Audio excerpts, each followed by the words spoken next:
असं बिलकुल वाटत नाही की फ्रेशर स्टुडंटचं काम आहे. आधी येत होतं तुम्हाला असं मेकअप?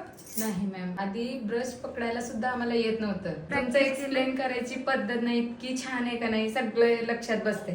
प्रोडक्ट पण तुम्हीच प्रोव्हाइड केले सगळे आणि आमच्यासाठी डमीज आणलेत आणि एवढं छान असं समजून सगळं एक्सप्लेन करून सांगत होतं की कुठंच अडचणी आले नाही. आता हे आम्ही असं करू शकतो हे आम्हाला कॉन्फिडन्स आलेलं आहे. आय मेकअपची ब्लेंडिंग, आय मेकअप खूप सुंदर झालेला आहे. ह्या क्लासमध्ये आल्या तेव्हापासून मॅम सगळं शिकायला भेटलं.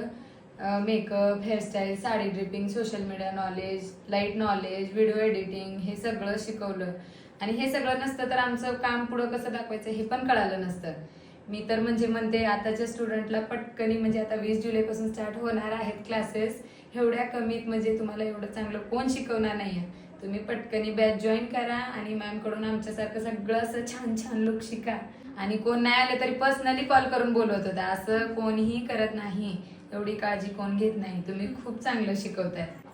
खूप सुंदर झालेलं आहे. Thank you ma'am. तुम्ही चांगलं शिकवताय म्हणून हे कामाचं रिझल्ट आणि दिसतंय. तुमची प्रॅक्टिस, तुम्ही पण हो. प्रॅक्टिस केलं